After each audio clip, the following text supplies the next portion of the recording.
Thank you for joining me on another episode of She Leads Now podcast, where we help career and entrepreneurial women gain the tools to develop a success mindset, create winning strategies, build collaborative relationships, and take bold action towards creating impact and fulfillment in their lives and careers. I'm your host, Sabine Gideon, and I'm on a mission to awaken and activate women and emerging leaders so they can tap into their innate leadership ability, elevate their influence, and create the impact they were destined to make. If you're ready to up-level your confidence, courage, and influence, you've come to the right place. Join me weekly for insights, strategies, and resources to help you grow, develop, and embody the leader you were meant to be, so that you can make the impact you know you are called to make and establish the legacy you've always dreamed. The world eagerly awaits the emergence of your brilliance, impact, and influence. So with that, let's dive into this week's episode.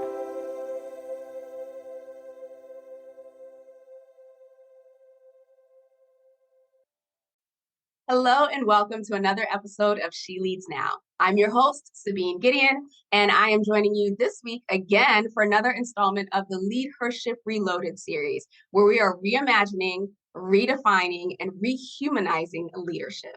And so today I have another amazing guest. Yes, every guest is amazing. And so you're going to hear this every week. And this week I have with me Dr. Erkeda DeRouen.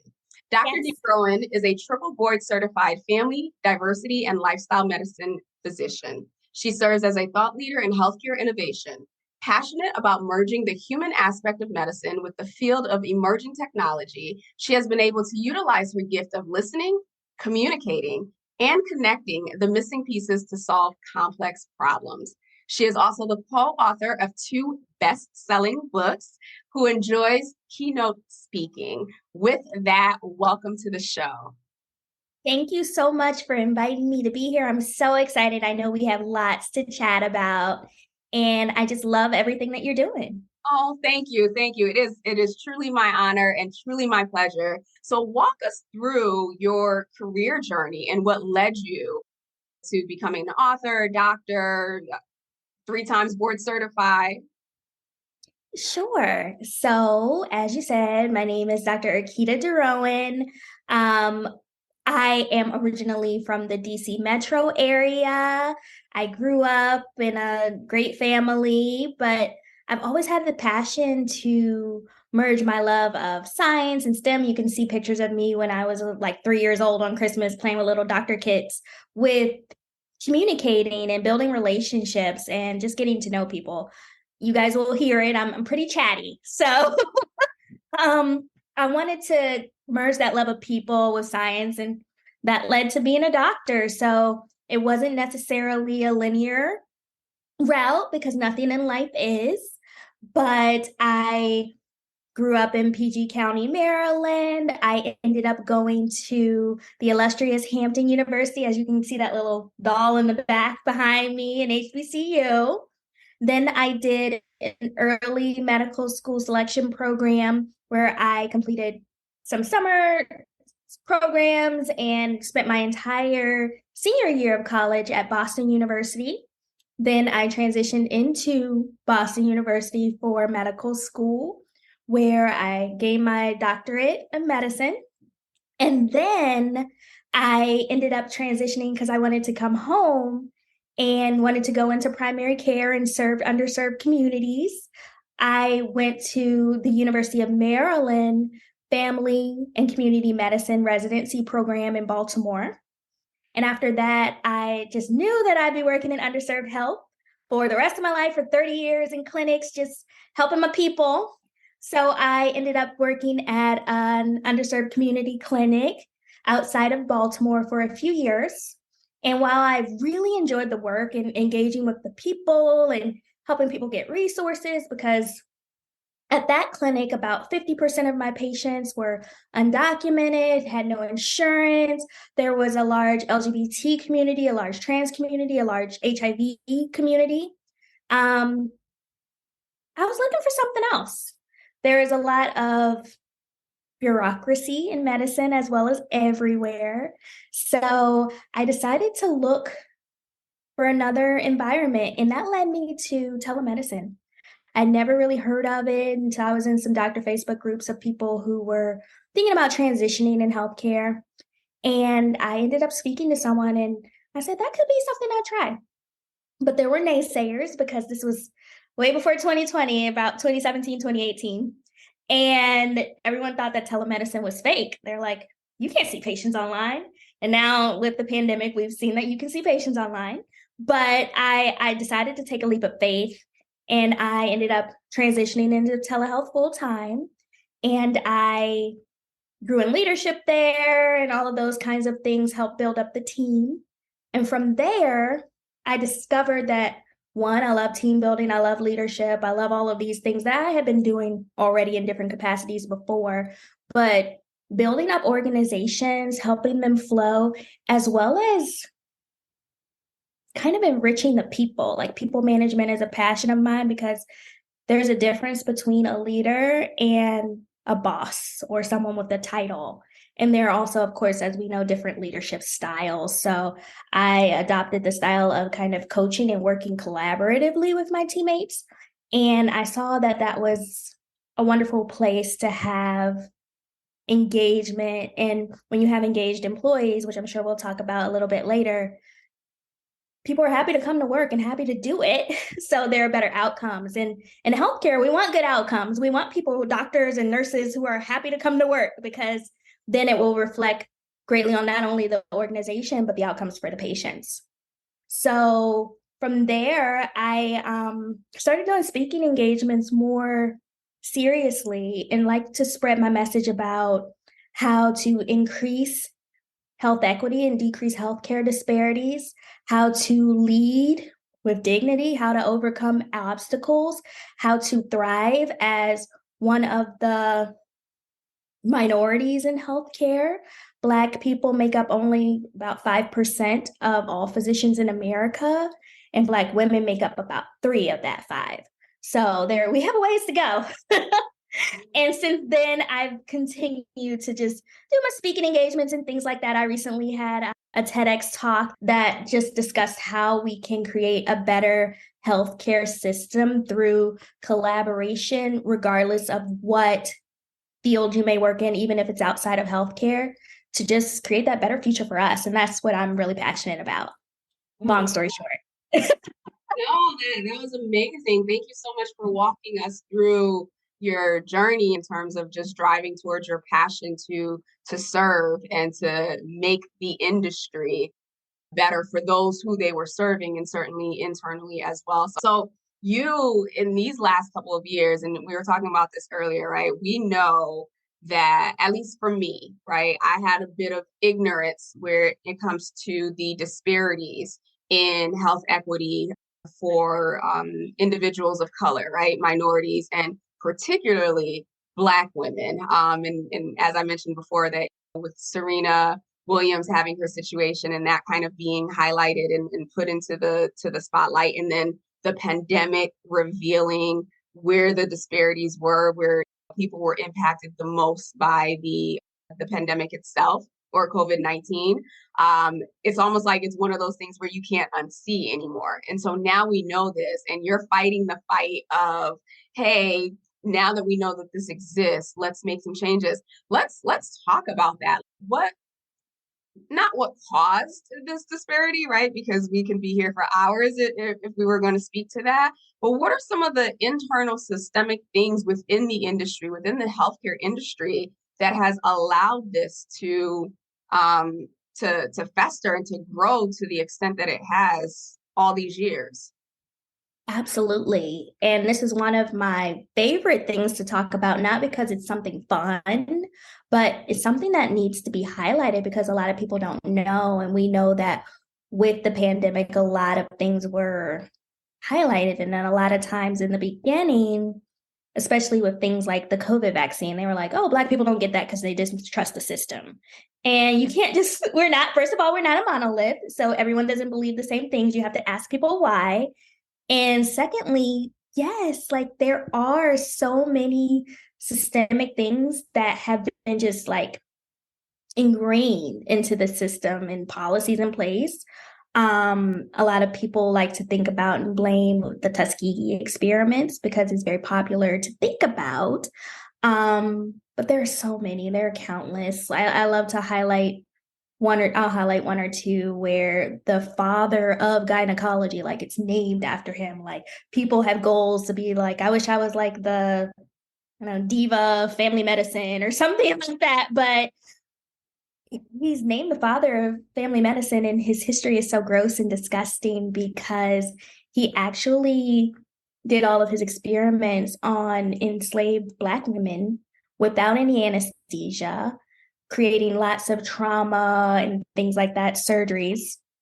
And there are statues and things that are still honoring him. And there are lots of things that even from there, he didn't give them anesthesia because they didn't believe that Black women could experience pain. So there are pain scales in which they don't believe us. Now we can see even now with a lot of people where there are a disproportionate amount of people who descend from Africa who have sickle cell disease and they have chronic pain. And these people are notoriously undertreated for their pain and labeled as pain seekers and things like that. And it may be some of that due to because they don't think that we experience pain. You mentioned Serena Williams, and that's something that definitely was highlighted in terms of the increase of Black women's maternal mortality rates because she has so much money, way more than me. I don't know about you, but a whole lot more. She also was not believed in terms of her pain and almost died. She was telling her team that she was having chest pains and leg pains and things after her delivery, and they dismissed it. And she actually had blood clots in her lungs, pulmonary embolisms that could have killed her. And it's crazy that in this day and age, the maternal mortality rate for Black women is 3.5 times that of white women. And it's not like any genetic factors or anything like that. So what is that saying? And even the CDC is saying that when you put everything together for all diseases, Black people are more likely to die at earlier ages from everything. So that's something that I'm passionate about addressing. And I think that we need everyone on board to address because especially since I mentioned that there are only about 5% of physicians who identify as Black, we need that other 95% on board too. So we have to keep discussing these things. Absolutely. Oh my gosh. Okay, first of all, I'm stuck on the women couldn't get treatment. Black women can't get the treatment that they need because there's this belief that we don't feel pain. Like, where does that come from? Who and how is that in an industry where it's like, hey, we're trying to preserve life here, that there would be this discrepancy on, oh, this group feels pain, this group doesn't, which is a common human affliction, if you will. I'm a little baffled by that being the psychology by people who we trust with our lives. That's crazy. Well, when we think about it, the people who founded our country, and we're not going to get all into that, but like we were considered 3/5 a person. So as medicine evolved, these people, including the father of gynecology, were creating these documents and these policies and this medicine that has continued a lot of our historic places like Johns Hopkins, in which they have phenomenal care. But it was based on certain things I know you guys have probably heard. And if you hadn't, you should look into it. Henrietta Lacks, who had cancer and her cells were tested without her permission. And it's led to so many different discoveries and advancements in medical care. But they tested her and didn't really do right by her, and she ended up passing away. So there are so many things that have helped propel science forward by utilizing the Black body without acknowledging it. It's disturbing on so many different levels. You take away skin color and you get down to just humans being humans, and that's the part that gets me. Like, how have we as humanity strayed so far away from our connectivity and our unity in who we are and what makes us us. So again, we can't unsee what we've seen based on the work that you're doing and your connection into the industry. What are some things that have been put in place, or have there been things put in place over these last couple of years to help mitigate some of that risk in the fatalities or mortality rate for women of color and Black women in particular? Absolutely. There have been a lot of things that have been brought to the light. So, for instance, when we were talking about the pain assessment scores, there were other things like the numbers in which we monitor your kidneys, your renal function. And some of them were also causing disparities because there was a belief that Black people have larger muscle mass. So therefore, it was adjusting those numbers. So when someone who was of Caucasian descent had a certain number because their muscle mass was different, they would qualify for seeing a nephrologist for their kidneys and hopefully preventing things like needing dialysis. Whereas if our numbers were off, we might get that referral later and get sicker and have to have dialysis and things like that. So they're doing a lot of reassessments in terms of the calculators and things that we had used that may not have been particularly evidence-based. And even if they were evidence-based, like, where's the evidence coming from? And let's prove it for real. So I definitely believe in evidence-based medicine. I think that it's a basis for how medicine should be done, but it should be equitable and it should be scientifically based. So there have been movements with that. There have been groups that advocate for healthcare, like the American Medical Association, Student National Medical Association, National Medical Association, and things like that, who are kind of putting their money where their mouth is and trying to push different organizations to work to create more equitable space.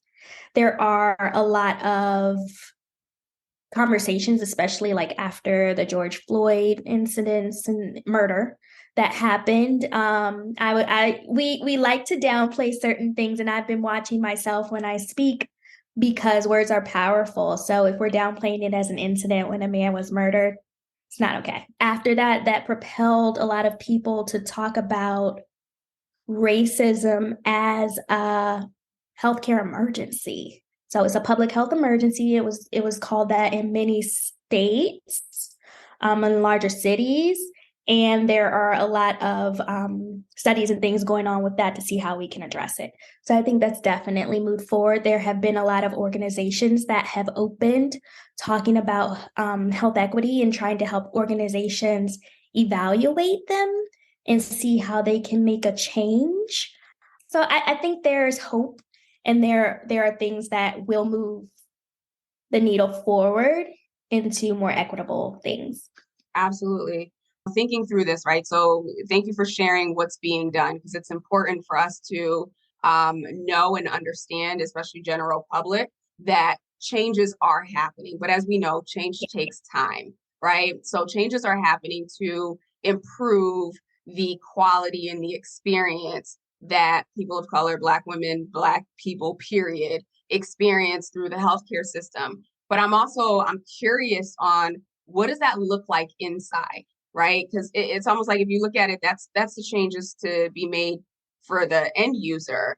But the decision makers, the people who are leading this, the people who are driving this, what does representation, and you already said there's only 5%, right? How does an entire industry, again, no right answers here, but without the representation of the people who are making the decisions, right? You can know something's wrong and you can move towards that path, but without having that insight of the lived experience for people who represent different cultures and different backgrounds and different races, what is, I don't know if recruitment is the question, like, what does internal administration look like? If the 5% of the doctors who are actually doing the work, that's one thing, we need to raise that number up. But what does that look like from an administrative perspective? That's a great question. And I think that that's something that kind of eats away at me at night. I'm just going to lay it out there. As we've seen in a lot of organizations, not only healthcare, where we're focusing on health equity for our patients and DEI for those individuals who need more cultural competency in the workplace. We've seen it in other organizations where everyone has some kind of statement after many of these murders that have been happening when they're being called out. But now we're getting to be 2 and 3 years out from at least George Floyd. And I don't think we're seeing the results that we should. Once you've had the groups and all the people who are allies and everything, because it can't just be you, come together, you have to sit there and you have to think about what would actually be change, what someone wants. You can't just, I've heard this from different organizations, say, okay, I'm a telehealth company and Black people are underserved and they don't get health care. Can we give them a discount for Black History Month? That has been said. It's laughable. It's offensive and laughable. So I think that we need more people in leadership that are diverse, people from different backgrounds, people who care, people who come from different socioeconomic backgrounds as well, because how can you understand the struggle if you've never been in it? You can't make assumptions. Just like when you're seeing a patient and I'm in here and rushing through the patient because they only give you 5 minutes to see them, and they're telling me, oh, my blood pressure's high, I didn't take my medicines, and I just say, okay, you don't want to take it, you're non-compliant. No, that's not the answer. Ask why. Maybe they're non-compliant because they can't afford it. Maybe they got laid off from their job, or maybe they don't know what to eat, or maybe they are living in a food desert where they can't go and get these healthy vegetables. They have to get the canned food from the dollar store that has the freezer in it that people don't really want to eat at, but that's what they can afford. So you have to dive deeply and not just label it as this or that. And you have to have people sitting at the table to make these decisions that can even think about that. Because these people are like, oh, they don't take their medicines. Maybe we should get a drone and ship it to them. No, maybe you should ask them, can they afford it? And not give them this Black History Month discount. Yeah. So that's where we're starting at. And I think that that's where we're going to grow. I recently gave a TEDx talk on how we can transform telehealth with people from different interdisciplinary backgrounds, even being from other backgrounds that are not in healthcare, like having airline pilots who are known to work well under pressure, who get people safely from point A to B, and who can anticipate issues before they even happen, or having people who are community leaders who know what's happening in the various zip codes, who could say, okay, in California where you are, this is what's going on, this is blah, blah, blah, but here in DC, it works a little differently. This is what's happening in this zip code. This is what we need to do to address this issue of Black men having hypertension. Let's go here to the barbershops and meet them where they are. But things like that we need to do to implement change. So from there, I personally talked about creating a coalition of people called pacemakers, where you can come from other backgrounds, you can apply and kind of work to change healthcare. So I am going to be rolling that out in 2023 so that we can actually make the change that we need, because it can't just be one person. It can't just be the 5% of doctors that we have. We have to have people from communities working to advocate for what they need in their communities. Yeah, I love that. I love the outside the box thinking of who has the characteristics and the traits that would help us move the needle forward. One of the things that you mentioned as you were talking about the cost of medicine and healthcare, and people take for granted how much, and I'm still trying to understand why it costs that much, but that's for a different conversation. I worked in a pharmacy. I was a pharmacy tech for, 8-9 years. One of my first jobs when I started, and I did it all through college, and even when I started corporate America, And so people would come in, they were upset about a $30 copay, but I knew that was a 3,000, those 30 pills that you have for the month, that's about $3,000 right there. And then you factor in at least their organization was paying maybe 70 or 80% of that. But for people who are in that environment or in that situation where they have a job that's covering their healthcare costs at that level, right? They're feeling that. They're going to pay a whole lot more than a $30 copay. And so I think there's often this misunderstanding or misconception that, to your point, people aren't taking their medicine just because they're lazy or they don't want to take medicine or they enjoy being sick. No one enjoys being sick. The cost of medicine is actually ridiculous. It's astronomical. And then I won't even talk about the connection between, because we used to get the pharmaceutical reps that came in, and the connection between the pharmaceutical companies and the doctor's offices and how that whole economy is built, if you will. We'll leave that for another episode. But one of the things that, as you're talking, I'm thinking when it comes to filling the pipeline with more people who, one, look like us and who carry the heart, the skills, the characteristics, the attributes and whatnot, it almost seems like when you look at healthcare, right, and please school me on this, the barrier to entry to be, to come into this field as like a CN, is it CRN? CNA. CNA, thank you. The barrier of entry to come in as a CNA or like more of these like support roles, right? You see a lot of women of color from all different backgrounds in those spaces. And then as you look up the ladder, if you will, it becomes fewer and fewer and fewer. So internally in the system, and again, I know you don't have the answers to everything, what is creating the barrier, the ceiling, if you will, that progression doesn't naturally happen, considering the population of individuals of color and Black women in particular who are at the CNA RN level?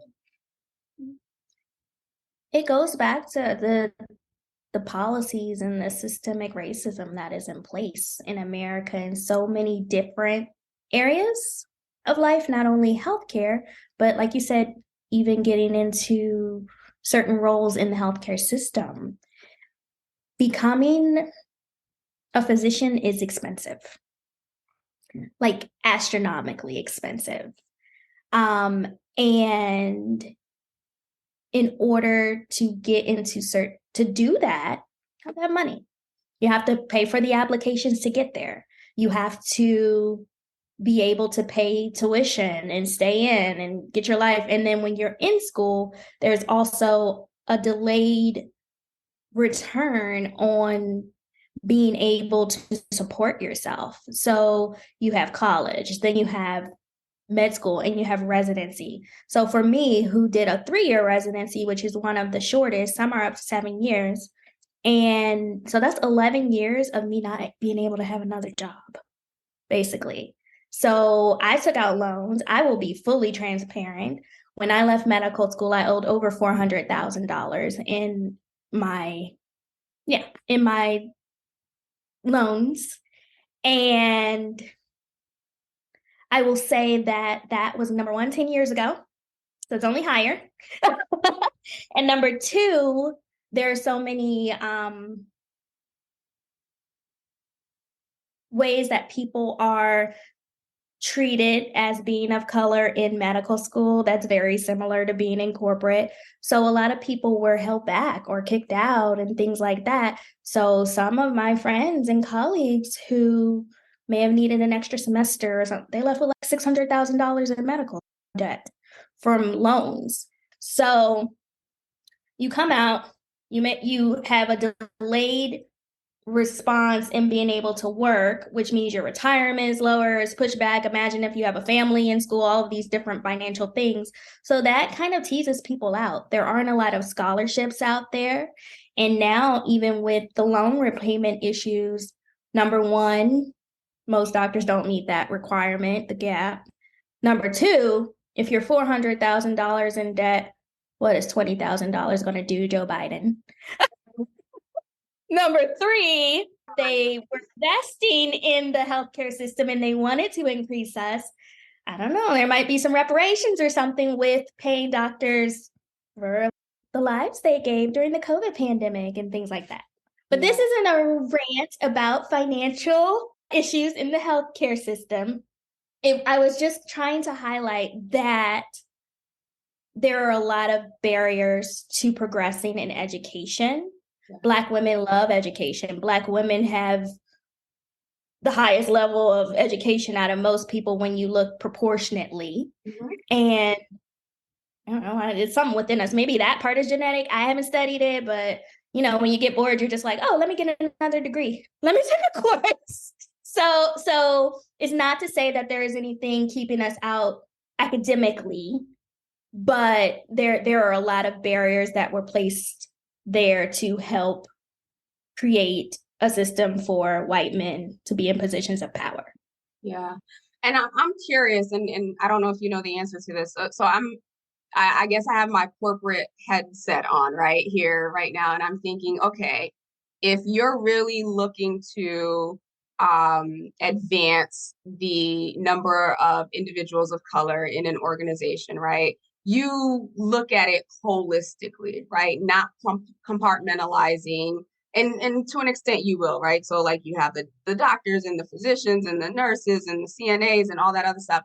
But on the backhand side, the administrative side, where the work that I'm assuming not assuming, the work that impacts how the doctors show up for the patients, is there, I guess, an awareness that you could build a pipeline of even the CNAs, like to move into administration, even if they weren't going to remain frontline medical seeing patients, but leveraging their expertise because they're the ones who are on the front lines. They're the ones who know at a much larger level, right, than the doctors, kind of like what's happening and who has a pulse. So is there talk, or is there processes in place to create pipelines to, if they want to move into quote unquote back office or corporate or whatever, that they can easily do that? Because like you said, the financial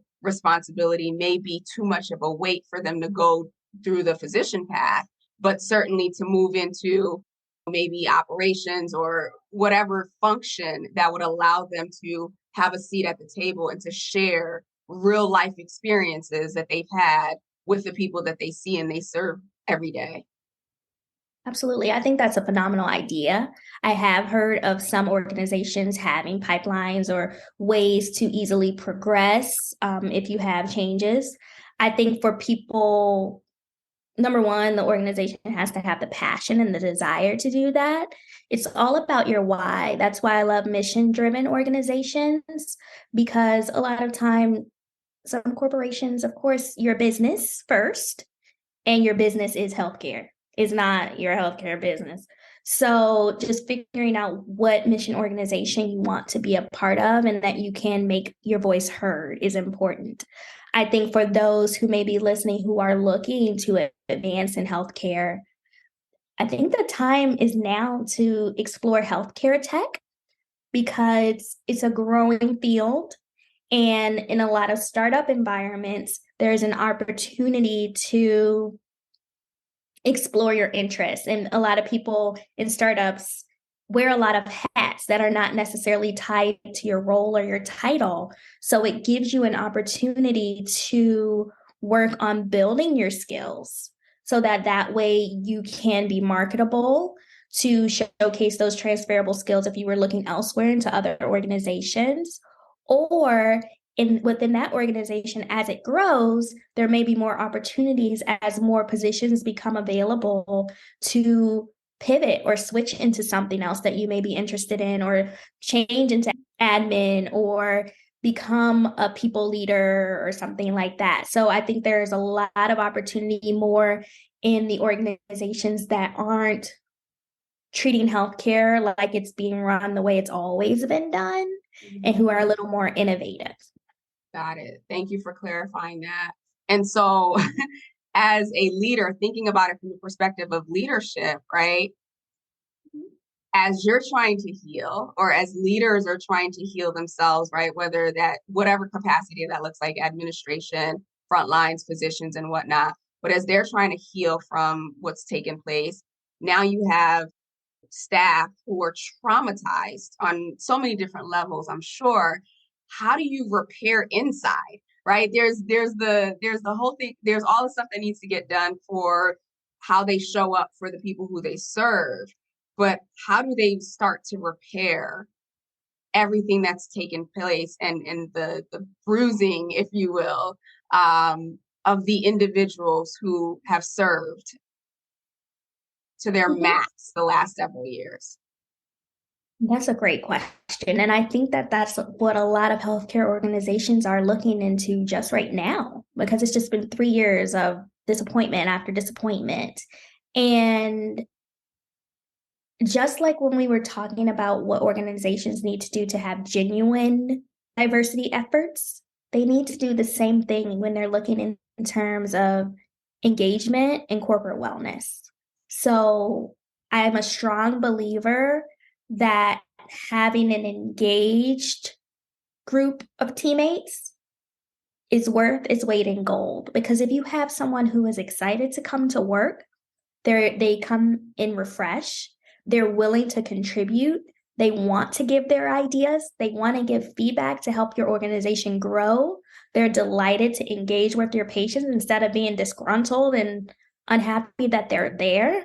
So in order to have these engaged people, you have to ask them what they want and what they need. And you have to do a deep dive. It can't just be a pizza party. It can't be a refresh day once a month or things like that. There are so many things that people have been reflecting on as the pandemic has gone by that have kind of highlighted what their needs are. For some people, that's flexibility. I think remote work is here to stay, or at least some form of hybrid work. Others, it may be having more opportunities for growth. Like, okay, they may have reflected, like you said, okay, I came in at this position. I feel like I want to do something different. How can you support me get there? Will you have a mentor for me? Will you have a coach for me, and not just the executives that always hire coaches? Or will you allow me to have some compensation outside of my normal compensation that will help me enrich my education so that I can grow? Will you give me more responsibilities to showcase and grow in my skill set? There are so many things that people can do in an organization as a leader to help people feel appreciated and welcomed outside of a Starbucks gift card or something like that. There needs to be more. Bonuses help, but there needs to be definitely more in terms of thinking about the whole person. Absolutely. Absolutely. And so I'm thinking about just nursing schedules. I'm part of this group and there's a lot of nurses in there. And it's crazy the amount of hours that they work for like a period of time. And it's not your normal 9 to 5 routine, right? So many of us can probably think, oh, well, they can just go to school at night, or they can just do this. And that's not the environment that they're in. So I'm just thinking about the human person, right? After I work a long day, like the last thing I want to do is crack open a book and study. And we're talking well over 12 hours of being on your feet, running around, like caring for people, taking on their emotions, and having to make really, really maybe not hard decisions, and having to communicate hard things. That is very, very taxing. So even as I'm talking and as we're having this conversation, in many cases, even if there were opportunities for enrichment or development, when and how do they have the time, unless the entire model of how they work and when they work and the requirements change? Otherwise, it's not fair to expect someone to work 14, 16 hours, 3 days in a row, and then be like, well, you got 2 days off. Maximize that, right? Yes, some people could do it, but why should they have to? considering, again, not that anybody's work is more important than the others, but their work is very, very important. I'm going to start with, I love the way that you ended that. Yes, people can do it, but why should they have to? Because initially, I love being honest and open. Initially, when I was listening to your question and you were like, people work 12 hours and then they go read, I was like, that's like a doctor's life. 24 hours, okay, go do your test. But in a state of compassion, and after the pandemic, and with me mentoring students, it reminds me of the mentality of how those in healthcare think, where they're like, oh, I did it. That's the way to do it. A lot of the healthcare leaders outside, of course, the administration, a lot of them are not healthcare people, so they can't identify with it. But those that they look to for direction, like the chief medical officers, the medical directors, things like that, a lot of them are older, which means that the majority of them are not minorities. The majority of them are male. And it's kind of like that old man system, like, I did it, it's your turn, like a rite of passage. I know a lot of the residents and students, when I was transitioning into becoming an intern, there was a lot of discussion around our work hours, because when I was coming in, they were changing to the point where an intern couldn't work more than 24 hours and they had to be alpha rounds by 36. And before that, you just had to stay all day until it was done, like 48 hours straight, and come back that night and they sleep when you could. So they thought we were being complainers, because who can think after 24 hours of being awake, would you want someone to take care of you in that? I know if I'm in the hospital and you've been up for 2 days, I don't want you to touch me. Right. But that's what happens. So there was a lot of pushback by the old school saying, like, why can't they just do it? It's just for a few years. And then just now, when I heard you ask that question, and I was like, oh, I guess the course would be like a year or two. Why can't they just do it? But now, taking a step back, you're absolutely correct. It's not okay. So there needs to be, for those who want to take courses, okay, maybe it's just a longitudinal course where you take it on the weekend or whatever and just extend it a couple of hours, or you're able to go to conferences for enrichment. Perhaps they can bring conferences to your organization and help everyone gain education. That's another thing that is popular. Or for those who may want to grow in their current role or move on to the next, they can incorporate mentorship and coaching and things to help people while they're doing work. They can shadow or figure out how they can take on different roles so that they can grow while also being a human being at home, because everybody deserves time to themselves. Everyone deserves time to refresh. We can't live in a culture where we're trying to promote health and wellness without promoting that for those who work in it. Everyone needs sleep. Everyone needs exercise. Everyone needs water. So when are you going to do it if you're always doing something else? Right. So preserve that self-care, and these organizations have to figure out how to incorporate it during the day.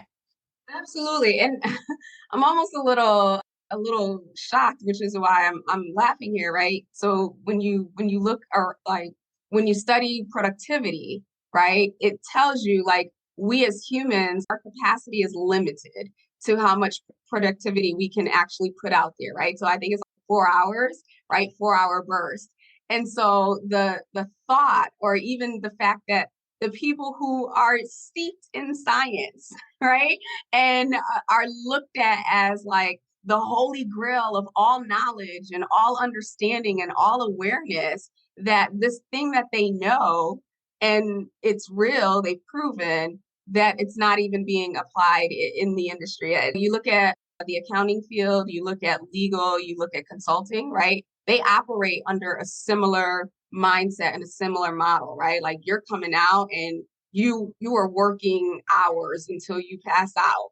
And don't let it be like tax time or like a crazy time. And so for a while, you had a generation of people in the same model, the same routine. When you come out, if you want to be a CPA, you got to study and you got to work 20 hours a day and you got to do all this other stuff. And now they are suffering because, again, people are waking up and saying, yeah, no, hard pass on this lifestyle. And I don't know, maybe it's because I could see it. It makes sense to me on the accounting, legal, consulting side. But on the medical side, I'm kind of, but y'all know better. Y'all know better. Absolutely. I think that that's great that you pointed that out, because people are treating their lives like they're robots, and people aren't robots. Just because you have a certain skill set doesn't mean that you're not a human being.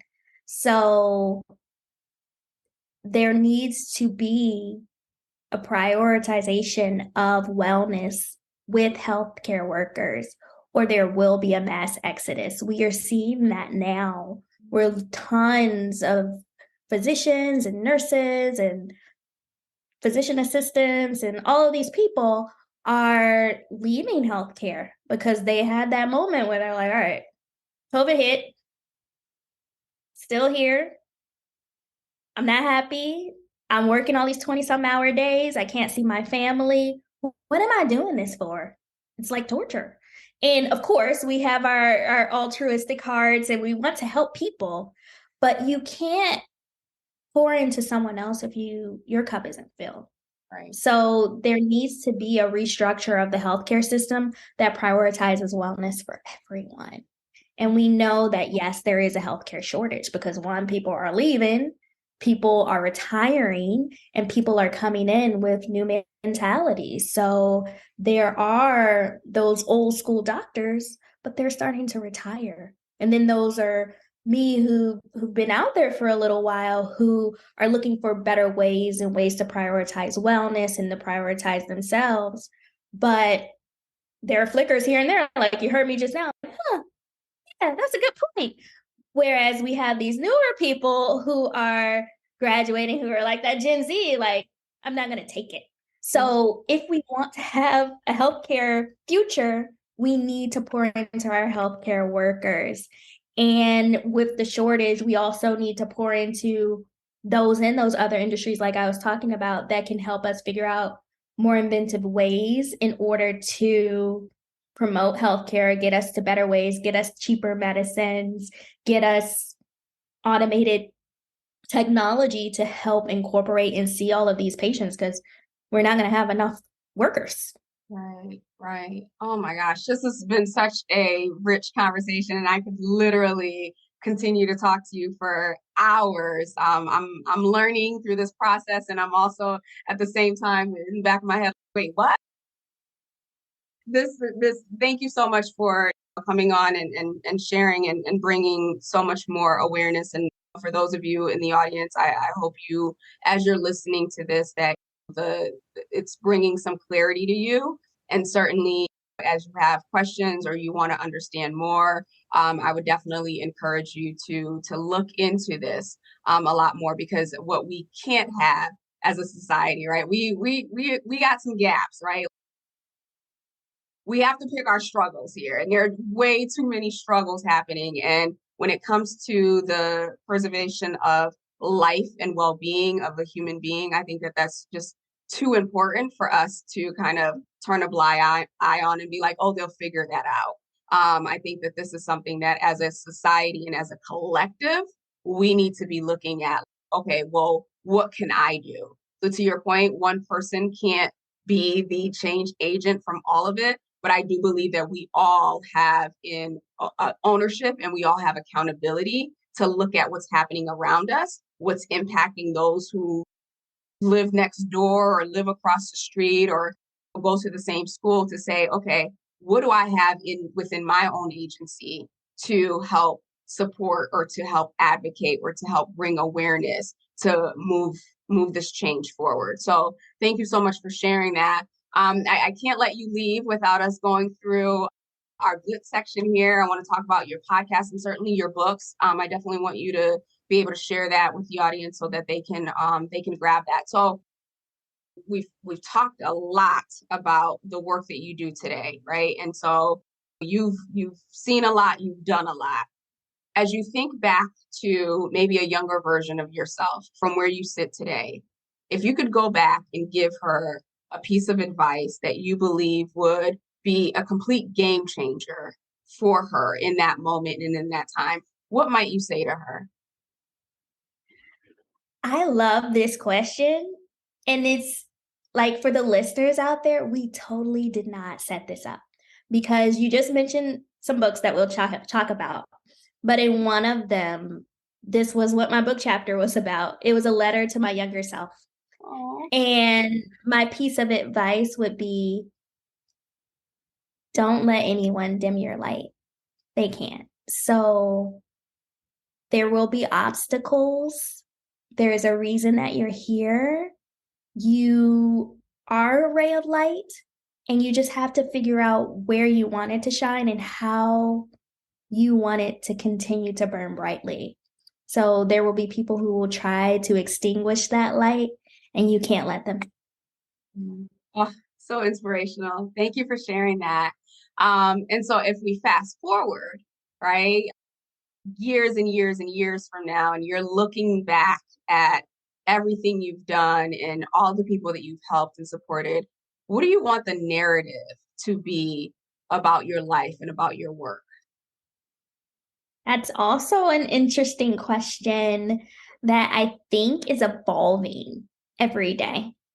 And at this point in time today, I think that I would like my legacy to be that I came, I worked, I tried, and I shared. Like, I shared the wealth, I shared the information. I was not selfish. I allowed people to see what I was doing, and I tried to enrich and engage others so that they could do whatever they wanted to do as well. I love that. Thank you for sharing that. And so the third question is really around books, right? Is there a book or books that have been pivotal to your acceleration in your career, just personally or professionally, that have been truly impactful for you? Sure. I'll start with this last question. So a book that's been very impactful for me has been Believe Bigger by Marshawn Davis Evans. And it's basically just talking about how you can't allow limiting beliefs to prohibit you. It's kind of like a self-help book. It's based in faith. So, but for those who may not be Christian, it's also open to you as well, where you can apply it and work through it and just see what your purpose is and how you can expand upon that. And in terms of my books, I have two books that I've co-authored. One is called Medicine Women. It's an anthology series of women in medicine from all over the world, from here in the US to Australia to South Africa. And we talk about either a story of you being involved in medicine or medicine affecting your life, or a letter to your former self. And I chose to write about a letter to young Black women in medicine, and just talked about my journey through medical school, the obstacles that I faced, the racism that I faced, and how I came out on the other side. And I love it here. And then the second one just came out a few months ago, called Taking Care of You, The Empowered Women's Guide to Better Health. It's also a collection of stories from about 88 different doctors and healthcare providers who talk about how women, particularly minority women, but all women can listen to this. It talks about how we can approach healthcare, and it reaches into different healthcare conditions. So it can teach you about what they are and how to approach it, and what kind of questions you may have, from things like breast health, and not only things that may affect the women parts, but other things like osteoarthritis and stuff like that. You can pick it up both of the books on Amazon. I do have a website called Dr. Erkeda, DRERKEDA.com. And there are links to the books on there, as well as my other like talks and stuff. And so we will include the links to the books, as well as the links to connect with you on LinkedIn, on Instagram, and on your website via the show notes. This has been such an enriching conversation on so many different levels. And again, for those of you who are listening, I hope you took some takeaways from this in terms of how to be an advocate, even for yourself, when it comes to the medical care that you receive, and certainly grab those books as a way for us to educate. They say knowledge is power, right? But really, in actuality, it's applied knowledge. That's where we get our power. And so thank you to you, Dr. Erkeda, and certainly for all of the medical professionals who are out there who have been fighting this fight for change, who have been revolutionizing the way that people, humanity is healed, both in the physical, the natural, the spiritual, and everything else. It is so much appreciated. So thank you for that. And for those of you listening, please be sure to check the show notes to connect with her. With that said, I will be back next week with another amazing female powerhouse. Thank you, Dr. Erkeda. Thank you. Goodbye, everyone. Thank you for tuning in to another episode of She Leads Now. If you found today's episode helpful or got a piece of insight that you plan to implement in your business or organization, I would love to hear from you. Connect with me on LinkedIn at Sabine Gideon, that's my handle, and send me a private message. Or feel free to go ahead and leave a review on either Apple or Spotify. I also invite you to share this episode with anyone in your network who you think might benefit from this content. Lastly, be sure to check the show notes and the description below for links to resources, including relevant downloads, articles, and any upcoming training. Until we chat again, have a blessed and powerful week.